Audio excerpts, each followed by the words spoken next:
Hey class, it's me Anthony Simon again. I'm here to do my vlog, or my last vlog for my retired person.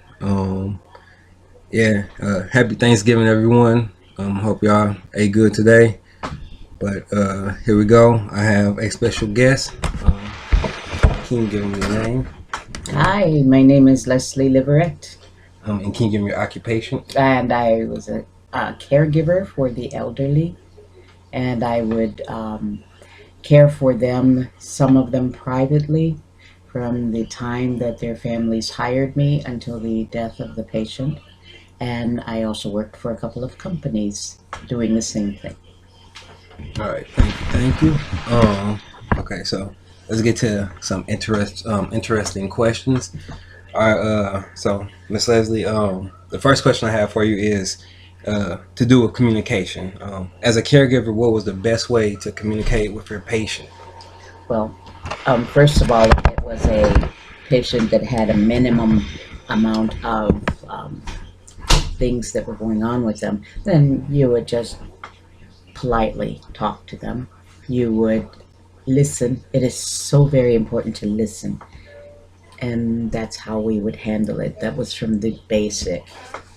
Okay, well, like, was it? Have you ever ran into a situation where it was hard to explain or talk to a patient due to illness or just due to that person being very stubborn?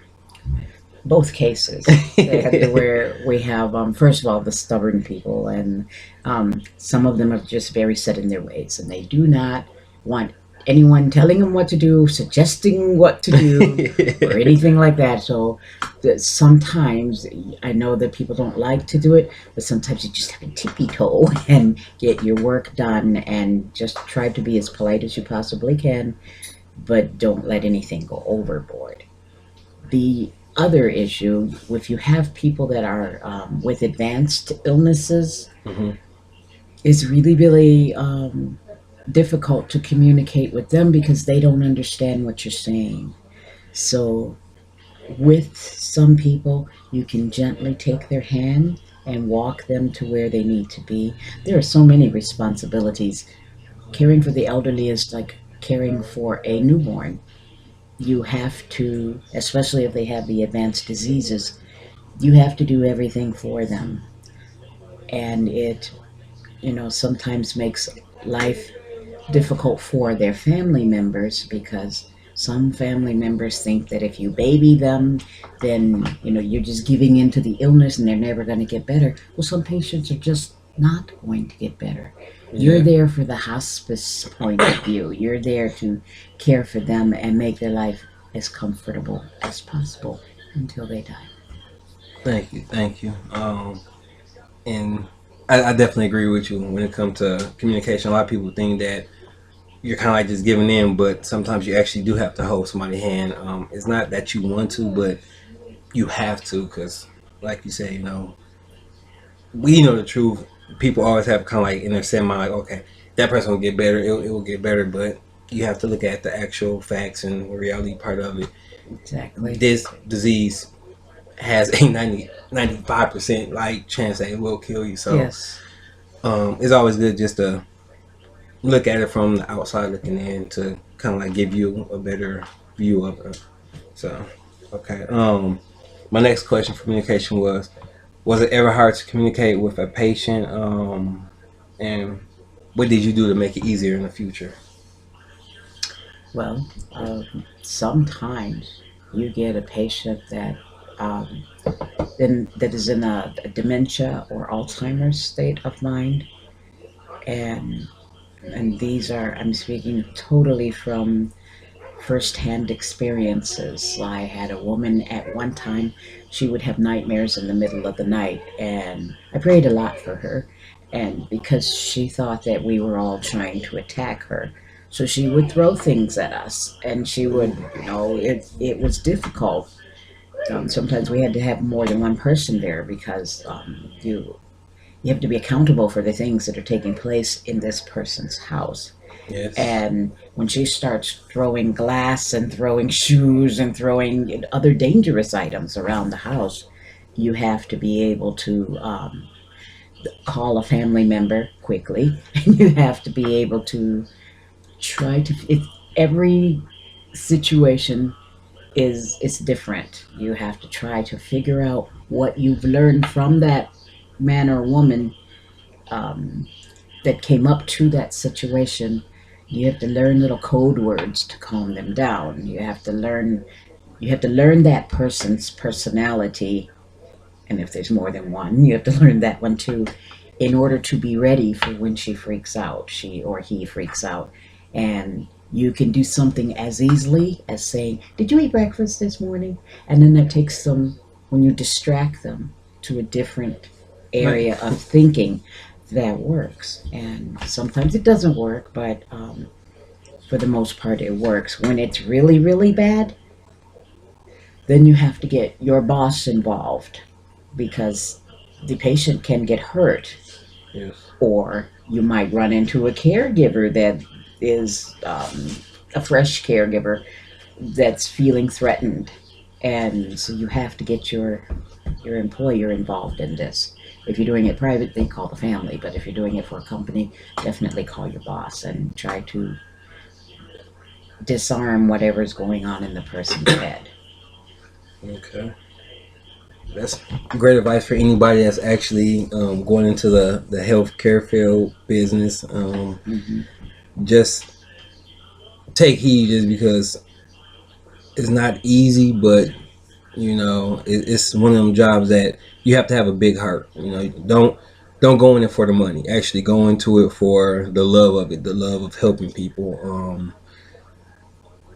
Yeah, only you have to be a strong-willed person to actually do something like this. Amen. With your heart, that's very important. Don't go into it for the money. You Yeah. you seriously have to care about why that person's having a fit.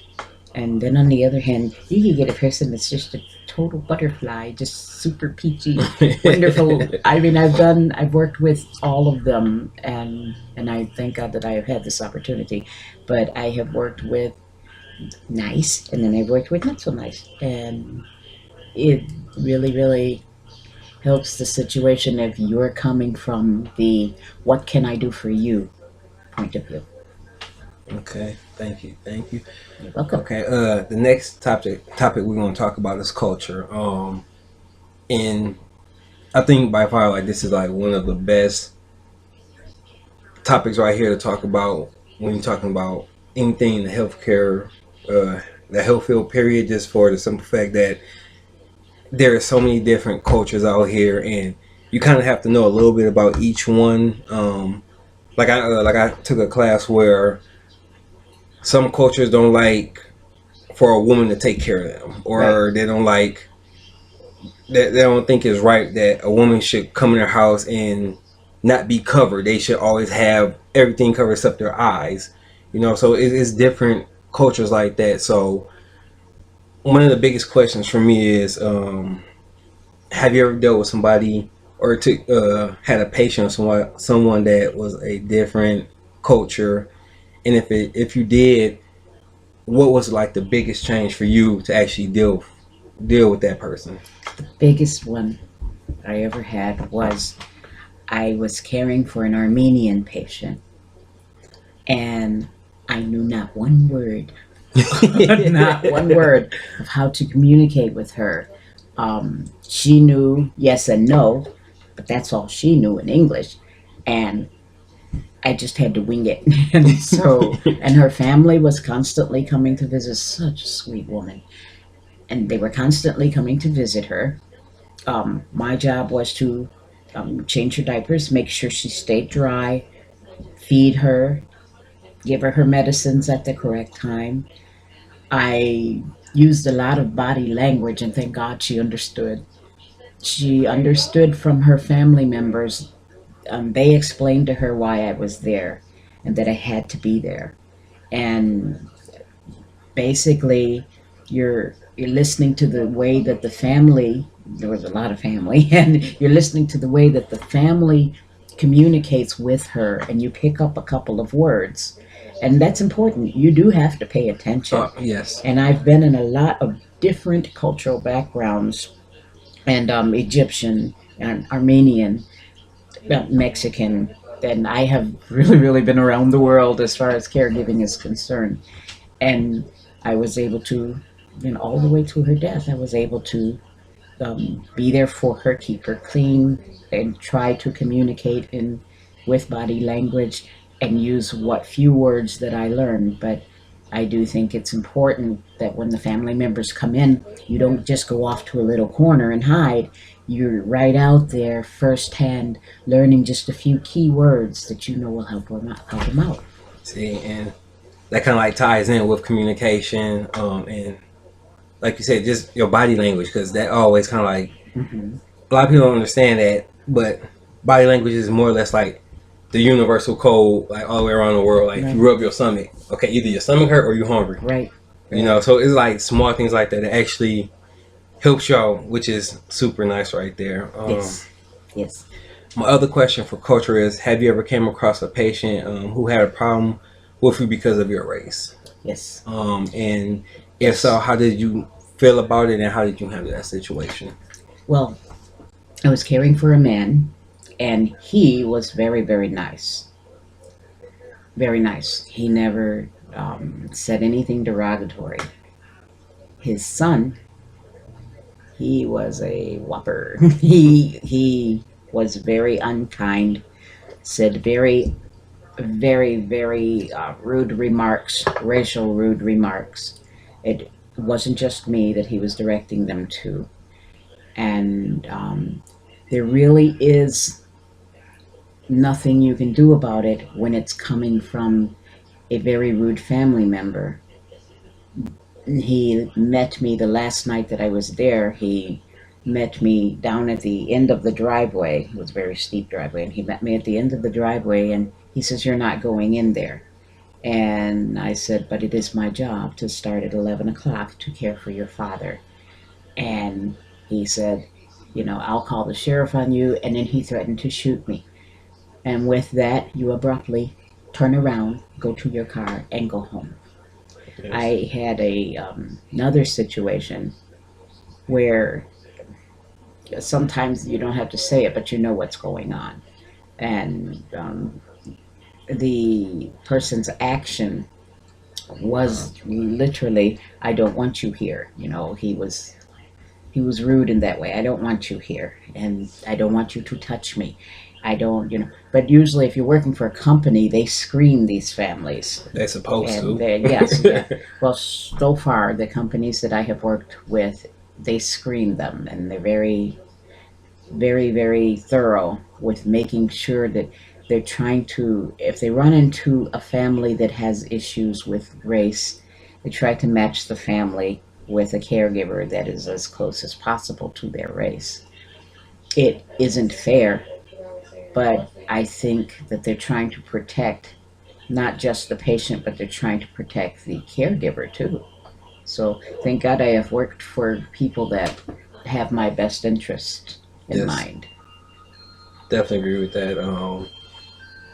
Just from being in certain areas, from here to California, we know there's racism still everywhere. Which I Definitely. I still don't understand how can somebody be racist. Nobody is pure. Nobody is of one race. So how can Exactly. you sit here? That's just I don't know, but It's that's another whole subject it's right a there. frustrating Like it's a frustrating issue, and I wish in my heart that, well, God is already carrying me through this life in a way that um, people look at me very strange all of the time, but I always have a smile on my face. I'm trying. I always that's have a good. smile on my face, and when I am in different cultures, they're not rude to me.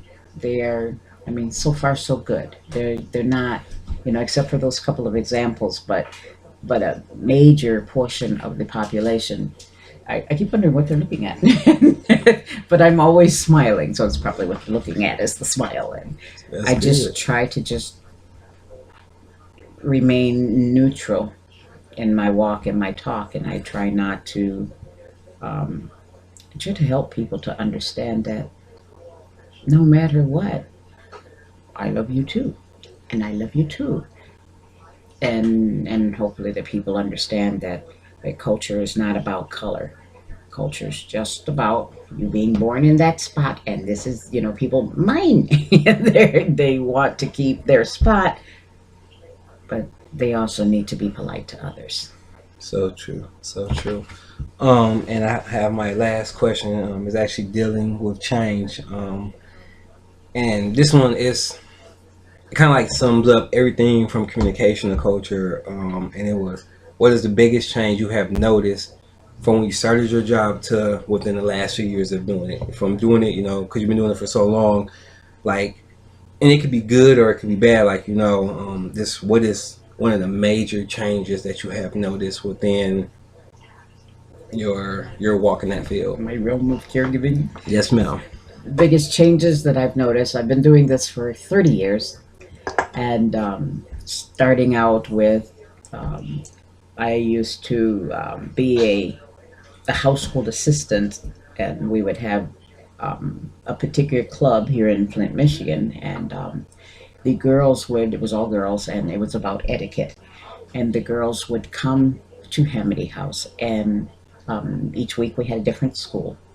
And one time we had Durant Turimat. This is when Flint was flourishing and beautiful. And in my mind, Flint is so beautiful. I look at the houses now, and my heart is devastated by what has taken place. But I still have a memory of when Flint was so wonderful. And so we had a school, Durant Turimat, which had children there that were handicapped. And we had this one beautiful little girl who wanted to come to Hamady House, but she needed 24-hour care. And I volunteered because I was off, it was during the times of my day off and days off. I volunteered to be with this little girl and to give her a chance so that she can come. And that was my first experience. I was 15 years old. That was my first experience with caregiving because I had to, keep her catheter clean and detail things. This girl was the paraplegic, and I had to do things that I had not had experience with before. So from that to now, I was I was happy, but I was nervous because I didn't understand the language that they were talking about. But, it was a different language. It was the language of their, medicine. And really that's no different than the language of Armenia or any other language, Spanish or anything. And you just have to go with the flow and figure out what's going on around you. And I did a wonderful job of taking care of this young lady. She's always going to be in my heart. But the biggest difference with change is that I learned to be comfortable with what I'm doing. We all are nervous in our first jobs, but I learned to be so comfortable that it puts the families at ease, and that's a wonderful feeling. Yes, it When is. you come in the door and you have already cared for hundreds of people, and you come in the door and you want a list. You know exactly what you're doing. You have a list, and first thing you do though is introduce yourself to the family members, and you have a list, and you want to know what time they eat, what are they allergic to, what medicines are they taking. You become faster and faster, but polite, and that was the biggest change. Was because I hate to say this, I did not used to like this phrase, but knowledge is power, and it is so true. And as as you start out and you're so nervous, and then 15 years down the line, it's a breeze. You Like a first nature, like, oh man, brush my Yes. teeth, but I'm also changing catheters and everything else. I'm like, man, exactly, and you that was want easy. you want your employer to make you aware of all the health issues that this person has. And when you first start, you don't know to ask these questions. And after you've been doing it 15, 20 years, you know exactly, you are not jumping in head first. You know exactly what you're doing, and you're comfortable. And that's a beautiful change. Okay. Wow. Well, I want to say thank you for everything. Thank you for your interview. I definitely appreciate it. Thank you, class. And I will see y'all later. All right, y'all have a great one.